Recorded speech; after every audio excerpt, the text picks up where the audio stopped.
जय हिंद साथियों, स्वागत है एक बार फिर से आप सभी दोस्तों का शिक्षा संकल्प के इस ऑनलाइन यूट्यूब प्लेटफॉर्म पर। कैसे हैं आप सभी दोस्त? आशा करते हैं कि आप लोग बहुत ही अच्छे होंगे। साथियों, आज के इस स्पेशल सेशन में साइंस के मोस्ट इंपॉर्टेंट क्वेश्चंस को डिस्कस करने वाले हैं जो कि बीएड एंट्रेंस एग्जाम के लिए महत्वपूर्ण हैं। दोस्तों, आप किसी भी स्टेट से उस स्टेट की बीएड प्रवेश परीक्षा की तैयारी कर रहे हैं तो इन सभी क्लासेस को अटेंड करना बिल्कुल मत भूलिएगा। बेहद इंपॉर्टेंट सेशन होता है। यहाँ पर सिर्फ और सिर्फ सेलेक्टेड क्वेश्चन ही कवर किए जाते हैं जो एग्जाम के पॉइंट ऑफ व्यू से महत्वपूर्ण है। आइए शुरुआत करते हैं बिना किसी देरी के, और आप लोग अंत तक बने रहिएगा। पूरे धैर्य के साथ प्रयास करिएगा कि आप लोग हर एक सवाल का आंसर देते हुए चलिएगा। पहला सवाल आपकी स्क्रीन पर लग चुका है, आंसर देने का प्रयास करें। निम्नलिखित में से कौन सा जीव जो है त्वचा से सांस लेता है? सभी का आंसर आना चाहिए इस सवाल के लिए। साथियों, ये क्वेश्चन जो है बिहार बीएड में पूछा जा चुका है। याद रखिएगा दोस्तों, आपका यहाँ पर बी ऑप्शन करेक्ट हो जाएगा। केंचुआ जो है ये त्वचा के द्वारा सांस लेता है। आपका बी ऑप्शन यहाँ पर बिल्कुल राइट है। अगला सवाल देखो, कौन सा नियम जो है सूर्य के चारों ओर ग्रहों की कक्षाओं का वर्णन करता है? बताएं। सभी लोग आंसर देने का प्रयास करें। सवाल नंबर दूसरे का सभी का आंसर आना चाहिए। न्यूटन का नियम, फैराडे का नियम, कैपलर का नियम, किरचॉफ का नियम। बताएं कौन सा नियम जो है सूर्य के चारों ओर ग्रहों की कक्षाओं का वर्णन करता है? आप कहोगे सर कैपलर का नियम। ऑप्शन नंबर सी वाले साथी बिल्कुल यहां पर करेक्ट होंगे। अगला सवाल देखो, मनुष्य में मस्तिष्क की सबसे बाहरी परत जो है कौन सी होती है? बताएं। चलो सब लोग आंसर करो भाई, यहां पर सभी का आंसर आना चाहिए। चलिएगा भाई, जो भी साथी ऑप्शन नंबर बी पर गए हैं उनका आंसर बिल्कुल करेक्ट हो जाएगा, सेरेब्रल कॉर्टेक्स। ठीक है दोस्तों, यह जो है मस्तिष्क की बाहरी परत है जो उच्च मानसिक क्रियाओं जैसे सोच, स्मृति आदि को जो है नियंत्रित करने का कार्य करती है। आपका बी ऑप्शन यहाँ पर बिल्कुल राइट होगा। अगला सवाल देखो, रेडियो एक्टिविता की खोज जो है किसके द्वारा की गई थी? बताएं। चलिए, रेडियो एक्टिविता की खोज किसके द्वारा करी गई? सब लोग आंसर देने का प्रयास करें यहां पर। चलिए,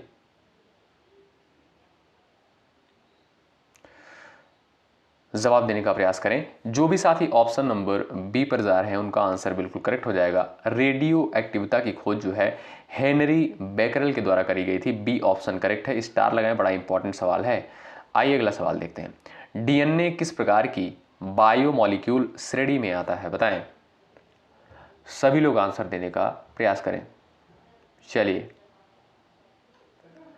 डीएनए किस प्रकार की बायोमॉलिक्यूल श्रेणी में आता है?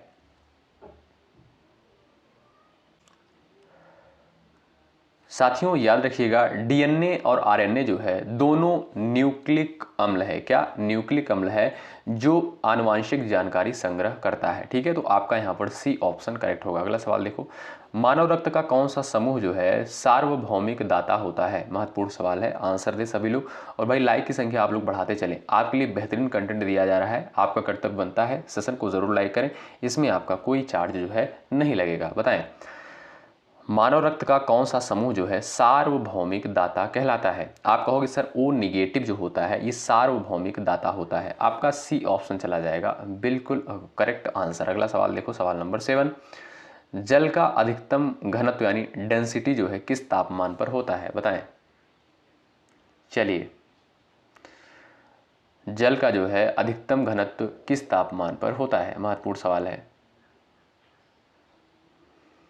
चलिए भाई, 0 degree Celsius, 4 degree Celsius, 10 degree Celsius, 100 degree Celsius. आप कहोगे सर यहाँ पर बी ऑप्शन करेक्ट हो जाएगा।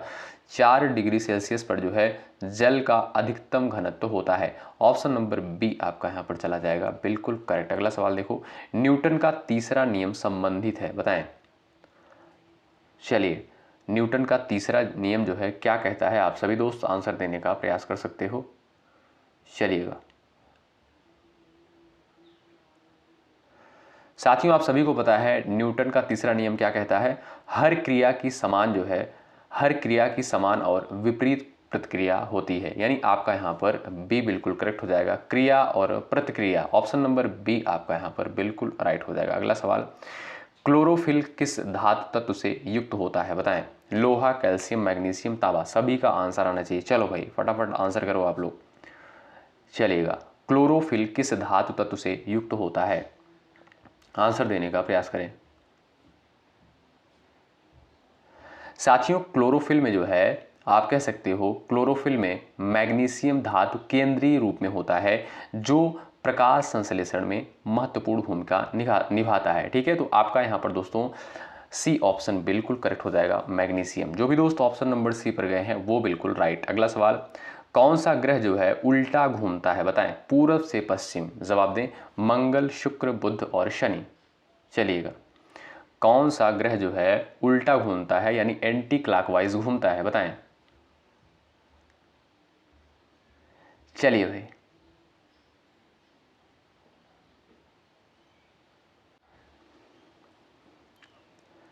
जो भी दोस्त ऑप्शन नंबर बी पर जा रहे हैं उनका आंसर बिल्कुल करेक्ट हो जाएगा। बी जो है आपका ये बिल्कुल राइट आंसर हो जाएगा। ठीक है भाई, शुक्र को दोस्तों ये जो है आपका, इसको भोर का तारा भी कहते हैं और इसे चमकीला ग्रह के नाम से भी जानते हैं। मंगल को दोस्तों लाल ग्रह के नाम से जानते हैं।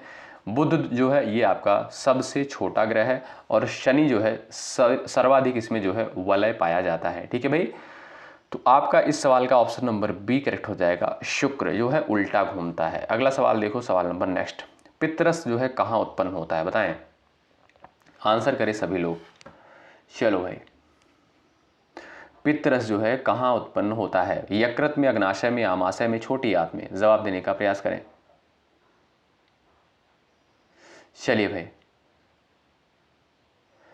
साथियों पितरस जो है ये आपका यकृत में बनता है। ठीक है, यकृत में बनता है और पित्ताशय में जो है संग्रहित होता है। इस क्वेश्चन का आपका, इस सवाल का ए ऑप्शन चला जाएगा, बिल्कुल करेक्ट आंसर। अगला सवाल देखो, विटामिन के का कार्य क्या होता है? बताएं। सभी का आंसर आना चाहिए, विटामिन के का क्या कार्य है? चलिए आंसर दो सब लोग।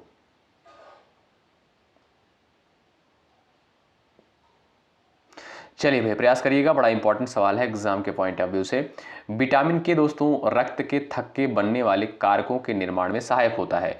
आप कहोगे सर यहाँ पर जो है आपका बी ऑप्शन बिल्कुल करेक्ट हो जाएगा। ठीक है भाई, रक्त का थक्का बनना विटामिन के का कार्य है। अगला सवाल देखो भाई, अम्ल वर्षा मुख्यतः किसके कारण होती है? बताएं, अम्लीय वर्षा जो होती है मुख्यतः किसके कारण होती है? आंसर दें। चलिए भाई, सभी का आंसर आना चाहिए, बड़ा इंपॉर्टेंट क्वेश्चन है, आंसर दो सब लोग। चलिए, जो भी दोस्त यहां पर SO2 और NO2 बता रहे हैं उनका आंसर बिल्कुल चला जाएगा राइट आंसर। अगला सवाल देखो, प्रकाश संश्लेषण में कौन गैस अवशोषित होती है? बताओ, कौन सी गैस जो है अवशोषित होती है प्रकाश संश्लेषण की क्रिया में? आंसर दें सब लोग। चलिए भाई, सभी का आंसर आना चाहिए, बड़ा इंपॉर्टेंट सवाल है भाई। लाइक की संख्या आप लोग बढ़ाते चलो। ठीक है, लाइक की संख्या बढ़ती रहनी चाहिए। जवाब दें सभी साथी। साथियों, प्रकाश संश्लेषण में जो है पौधे कार्बन डाइऑक्साइड ग्रहण करते हैं और ऑक्सीजन छोड़ते हैं। तो आपका यहां पर बी ऑप्शन करेक्ट हो जाएगा। प्रकाश संश्लेषण में कौन सी गैस अवशोषित होती है? Carbon dioxide. ठीक है, आपका बी ऑप्शन करेक्ट। अगला सवाल देखो, पानी के नीचे आवाज की गति वायु से अधिक क्यों होती है? बताएं। पानी के नीचे आवाज की गति जो है वायु से अधिक क्यों होती है?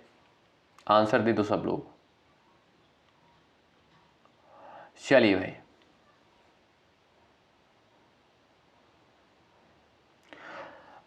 यहां पर आपका राइट आंसर दोस्तों क्या हो जाएगा? आप कहोगे सर घनत्व अधिक होने के कारण। ए ऑप्शन आपका यहां पर बिल्कुल राइट हो जाएगा। अगला सवाल देखो, किस पदार्थ में केवल सहसंयोजक बंध होते हैं? बताएं। चलिए, किस पदार्थ में जो है सहसंयोजक बॉन्ड पाए जाते हैं? आंसर दे दो सभी लोग, सभी का आंसर आना चाहिए सवाल के लिए। साथियों, कार्बन डाइऑक्साइड में अगर आप देखोगे तो इसमें क्या होता है, कार्बन और ऑक्सीजन के मध्य जो है सहसंयोजक बंध बनता है। आपका यहां पर बी ऑप्शन बिल्कुल करेक्ट होगा। अगला सवाल, पाचन में मदद करने वाला एंजाइम पेप्सिन कहां पाया जाता है? बताओ, पेप्सिन जो है ये आपका कहां पर पाया जाता है? चलिए आंसर करें। साथियों, पेप्सिन जो है ये प्रोटीन को पचाने का कार्य करता है और ये कहां पर पाया जाता है? आपका सर पेट में। ऑप्शन नंबर सी बिल्कुल करेक्ट। अगला सवाल, वोल्टेज को मापने वाला यंत्र कौन सा होता है? बताओ, वोल्टेज को मापने वाला यंत्र कौन सा होता है? सभी का आंसर आना चाहिए इस सवाल के लिए, बताएं भाई। चलिए, जो भी दोस्त ऑप्शन नंबर बी पर गए हैं उनका आंसर बिल्कुल करेक्ट हो जाएगा, वोल्ट मीटर। ठीक है, बी ऑप्शन आपका यहाँ पर बिल्कुल राइट हो जाएगा। इसके द्वारा वोल्टेज को मापा जाता है। अगला सवाल देख लो, हरे पौधों की कोशिकाओं में किस अंग में क्लोरोफिल होता है? बताओ, सभी लोग आंसर कर दो। चलिए भाई, माइटोकॉन्ड्रिया, प्लाज्मा, क्लोरोप्लास्ट, राइबोसोम। हरे पौधों की कोशिकाओं में किस अंग में क्लोरोफिल होता है? आप कहोगे सर क्लोरोप्लास्ट में। ऑप्शन नंबर सी बिल्कुल राइट हो जाएगा। इसमें जो है दोस्तों क्लोरोफिल पाया जाता है जो प्रकाश संश्लेषण करता है। आपका ऑप्शन नंबर सी करेक्ट है। अगला सवाल देख लो, आयोडीन की कमी से कौन सा रोग होता है? बताओ, सभी को पता होगा भाई, ये तो बड़ा बेसिक क्वेश्चन है। क्यों? चलो, आयोडीन की कमी से कौन सा रोग होता है? रिकेट्स, घेघा, एनीमिया, स्कर्वी। बताओ, सब लोग आंसर छाप दो भाई। चलिए, यहां पर दोस्तों आपका चला जाएगा ऑप्शन नंबर बी बिल्कुल राइट आंसर हो जाएगा। घेघा रोग होता है आयोडीन की कमी से। अगला सवाल, अशुद्ध जल से उत्पन्न रोगों को क्या कहा जाता है? चलिए, अशुद्ध जल से उत्पन्न रोगों को क्या कहा जाता है? चलिए साथियों, अशुद्ध जल से कौन कौन सा रोग पैदा होता है? जैसे आप सभी को पता होगा, टाइफाइड हो गया, हैजा हो गया। ठीक है, तो ये सब जो है अशुद्ध जल से पनपने वाले रोग होते हैं। आपका यहाँ पर राइट आंसर हो जाएगा जलजन्य रोग। अगला सवाल देखो, कौन सी गैस ग्रीन हाउस इफेक्ट के लिए सही सबसे जिम्मेदार है? बताओ। चलिए, कौन सी गैस जो है ग्रीन हाउस इफेक्ट के लिए सर्वाधिक जिम्मेदार होती है? चलिए साथियों, कार्बन डाइऑक्साइड जो है ये सबसे प्रमुख ग्रीन हाउस गैस है जो तापमान बढ़ाने में मदद करती है। आपका ए ऑप्शन चला जाएगा बिल्कुल राइट। अगला सवाल देखो, डीएनए में पाए जाने वाले 4 बेस कौन कौन से हैं? बताओ। चलिए आंसर देने का प्रयास कर सकते हो। आप कहोगे सर ATGC। ATGC का दोस्तों तात्पर्य क्या है? ए का अर्थ हो जाएगा एडेनिन, टी का अर्थ हो जाएगा क्या? थायमिन, जी का अर्थ हो जाएगा गुआनिन और सी का अर्थ हो जाएगा साइटोसिन। ठीक है, तो आपका ए ऑप्शन चला जाएगा राइट। अगला सवाल देखो, सूर्य से ऊर्जा किस रूप में पृथ्वी तक पहुंचती है? ध्वनि, चुंबकीय, विकिरण, अपवर्तन। बताओ। चलो भाई आंसर करो सब लोग। सूर्य से ऊर्जा किस रूप में पृथ्वी तक पहुंचती है? सब लोग आंसर कर दो। चलिए भाई, जो भी साथी बता रहे हैं विकिरण यानी रेडिएशन, उनका आंसर बिल्कुल राइट हो जाएगा। सी ऑप्शन वाले दोस्त यहां पर बिल्कुल करेक्ट होंगे। अगला सवाल देख लो भाई, किस यंत्र से पृथ्वी की गहराई में भूकंप की तरंगों का अध्ययन किया जाता है? बताओ, भूकंप की तरंगों का अध्ययन किस यंत्र के द्वारा करते हैं? चलिए, स्पेक्ट्रोमीटर, सिस्मोग्राफ, गैल्वेनोमीटर, बैरोमीटर। बताओ, सब लोग आंसर कर दो फटाफट भाई, स्पीड के साथ आंसर देते हुए चलो सभी प्यारे साथी। आप कहोगे सर सिस्मोग्राफ, आपका यहां पर बिल्कुल राइट आंसर हो जाएगा। ठीक है, चलिए अगला सवाल देखें, लाल रक्त कोशिकाओं की जीवन अवधि कितनी होती है? बताएं, लाल रक्त कणिकाओं की जीवन अवधि जो है कितनी होती है, यानी RBC की? चलो बताओ, आंसर छाप दो सभी लोग, इंपॉर्टेंट सवाल है पेपर के लिए। चलिए भाई साथियों, आप लोग प्रीवियस ईयर क्वेश्चन देखेंगे तब आपको चीज़ें समझ में आएंगी कि कितनी इंपॉर्टेंट चीज़ें हैं ये। ठीक है भाई, चलो भाई सब लोग आंसर करो, लाल रक्त कोशिकाओं की जीवन अवधि जो है कितनी होती है? आप कहोगे सर 120 दिन। आपका सी ऑप्शन बिल्कुल करेक्ट होगा। अगला सवाल देखो, कौन सा तत्व जो है हीमोग्लोबिन में पाया जाता है? बताओ, हीमोग्लोबिन में जो है कौन सा तत्व, कौन सा एलिमेंट जो है पाया जाता है? बताओ। चलिए आंसर दे दो सब लोग, कैल्शियम, लोहा, जिंक और सोडियम। कौन सा तत्व हीमोग्लोबिन में पाया जाता है? आप कहोगे सर लोहा, यानी आपका बी ऑप्शन बिल्कुल करेक्ट हो जाएगा, यानी आयरन। अगला सवाल देखो, एंटीबॉडी किसके द्वारा बनती है? बताओ, एंटीबॉडी जो है किसके द्वारा बनती है? चलिए, एंटीबॉडी का दोस्तों कार्य क्या होता है आप सभी को पता है, ये जो है रोगों से लड़ने के लिए जिम्मेदार होती है। ठीक है, तो आप लोग यहाँ पर आंसर दे सकते हो। आपका राइट आंसर हो जाएगा श्वेत रक्त कोशिकाएं। आपका यहाँ पर बी ऑप्शन करेक्ट हो जाएगा। ठीक है भाई, अगला सवाल देख लो, सवाल नंबर नेक्स्ट। ओम का नियम किस पर लागू होता है, बताओ। ओम का नियम जो है किस पर लागू होता है, सभी का आंसर आना चाहिए।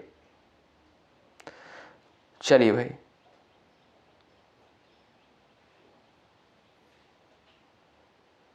आंसर देने का प्रयास करें। विद्युत धारा और विभवांतर। आप कहोगे सर यहाँ पर सी ऑप्शन करेक्ट हो जाएगा। ओम का नियम किस पर लागू होता है, विद्युत धारा और विभवांतर पर। अगला सवाल देख लो। पानी में साबुन मिलाने से उसका पीएच मान जो है बढ़ता है, घटता है, स्थिर रहता है या तटस्थ रहता है, बताओ। चलिए, आंसर देने का प्रयास करें। पानी में साबुन मिलाने से उसका पीएच मान जो है क्या होगा, उसमें परिवर्तन क्या आएगा, बढ़ेगा, घटेगा, स्थिर रहेगा या तटस्थ रहेगा। चलिएगा, आप कहोगे सर बढ़ेगा। आपका यहाँ पर बी ए ऑप्शन बिल्कुल करेक्ट हो जाएगा। ठीक है भाई, साबुन दोस्तों ये जो है आपका क्षारीय होता है। अगला सवाल देखो। प्रकाश की किरण जब जल से कांच में जाती है तो वह दूर जाती है, पास आती है, दिशा नहीं बदलती, अपवर्तित नहीं होती, बताएं। प्रकाश की किरण जब जल से कांच में जाती है, चलो भाई आंसर बताओ। सभी का आंसर आना चाहिए।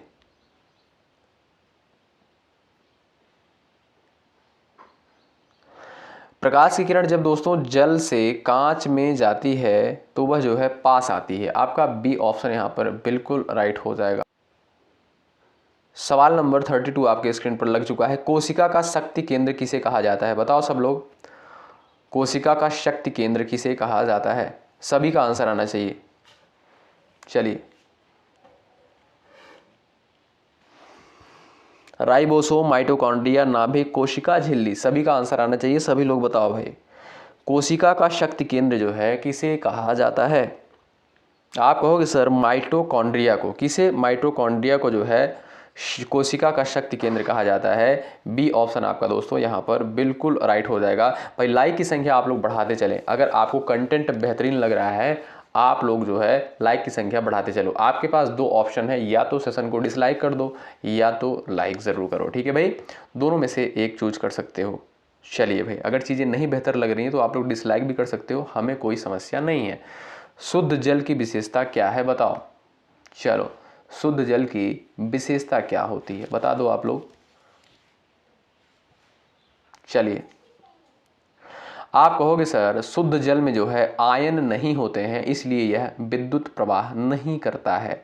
आप कहोगे बी ऑप्शन सर बिल्कुल यहाँ पर करेक्ट है। अगला सवाल देख लो, महत्वपूर्ण है। डीएनए और आरएनए में मुख्य अंतर क्या होता है, बताइए। चलिए, सभी लोग आंसर कर दो। डीएनए और RNA, D oxy ribose nucleic acid, ribose nucleic acid, बताएं इसमें आपका राइट आंसर क्या हो जाएगा। आप कहोगे सर दोनों में जो है शुगर के प्रकार का अंतर होता है। आपका बी ऑप्शन करेक्ट हो जाएगा। जैसे आप देखोगे दोस्तों, डीएनए में जो है कौन सा आपका शुगर पाया जाता है, डी ऑक्सीराइबोज, लेकिन आरएनए में जो है आपका क्या पाया जाता है, राइबोज शुगर पाया जाता है। ठीक है, तो इसमें शुगर का अंतर होता है। अगला सवाल देख लो। मधुमेह रोग किस ग्रंथि की असंतुलन से होता है, बताएं। चलो भाई, मधुमेह रोग जो है किस ग्रंथि के डिसबैलेंस या असंतुलन से होता है, सभी लोग आंसर करो। थायराइड, पिट्यूटरी, अग्नाशय, यकृत। चलो, सभी का आंसर आना चाहिए, बताएं भाई। मधुमेह रोग किस ग्रंथि की असंतुलन से होता है। आप कहोगे सर अग्नाशय। ऑप्शन नंबर दोस्तों यहाँ पर सी बिल्कुल करेक्ट हो जाएगा। इसमें दोस्तों इंसुलिन उत्पन्न होता है जो ब्लड शुगर को नियंत्रित करता है। आप कहोगे सर सी ऑप्शन आपका यहाँ पर बिल्कुल करेक्ट है। महत्वपूर्ण सवाल है। आइए अगला सवाल देखते हैं। सबसे हल्की धातु कौन सी है, बताओ। इसमें जो है आपका सबसे हल्की धातु कौन सी है। चलो सब लोग आंसर कर दो भाई। सोडियम, लिथियम, कैल्शियम, एल्यूमिनियम, सभी का आंसर आना चाहिए सवाल नंबर 36 का। साथियों, इस सेशन में जो है पूरे 40 प्रश्नों को कवर किया गया है जो इंपॉर्टेंट है, सिलेक्टेड है। आंसर दें सबसे सभी लोग। सबसे हल्की धातु दोस्तों यहाँ पर देखोगे यदि आप कहोगे सर लिथियम जो है सबसे हल्की धातु है, आपका यहाँ पर बी ऑप्शन करेक्ट होगा। अगला सवाल, श्वसन क्रिया में कौन सी गैस बाहर निकलती है, बताओ। सभी का आंसर आना चाहिए, इंपॉर्टेंट सवाल है। चलो भाई, oxygen, carbon dioxide, nitrogen, hydrogen, बताओ। सभी का आंसर आना चाहिए। श्वसन क्रिया में कौन सी गैस बाहर निकलती है, आप कहोगे सर कार्बन डाइऑक्साइड बाहर निकलती है, आपका यहाँ पर बी ऑप्शन करेक्ट हो जाएगा, ठीक है। और ऑक्सीजन जो है अंदर की तरफ आती है। अगला सवाल देख लो, शरीर में आरबीसी निर्माण कहाँ होता है, बताओ। आरबीसी का निर्माण जो है कहाँ पर होता है, आप सभी प्यारे साथी आंसर दे दो। चलिए बताए भाई, शरीर में आरबीसी निर्माण कहाँ होता है, अस्थि मज्जा, यानी ऑप्शन नंबर दोस्तों आपका ए करेक्ट। अगला सवाल, पृथ्वी के वायुमंडल की सबसे निचली परत कौन सी है, महत्वपूर्ण सवाल है, बताएं। सबसे निचली परत जो है कौन सी होती है पृथ्वी के वायुमंडल की, बताएं। चलिए, आप कहोगे सर क्षोभ मंडल जो है ये सबसे निचली परत होती है, और मौसम की जो घटित होने वाली घटनाएं हैं वो सारी चीज़ें जो है क्षोभ मंडल में ही होती हैं। आप कहोगे सर बी ऑप्शन इस क्वेश्चन का राइट हो जाएगा, इसको ट्रोपोस्फेयर बोलते हैं, ठीक है, बी ऑप्शन करेक्ट। और ये है आज की सवाल का लास्ट क्वेश्चन, किस विज्ञान का संबंध जीवों के वंशानुक्रम से है, सभी लोग आंसर कर दीजिएगा। और आप सभी को पता है कि लास्ट क्वेश्चन का आंसर आपसे पूछा जाता है, देखते हैं किसका किसका आंसर आता है। किस विज्ञान का संबंध जीवों के वंशानुक्रम से है, जीव विज्ञान, जेनेटिक्स, सूक्ष्म जीव विज्ञान, शरीर विज्ञान, सभी का आंसर आना चाहिए इस सवाल के लिए। ये साइंस की क्लास आपको कैसी लगी एक बार कमेंट बॉक्स में ज़रूर बताएं।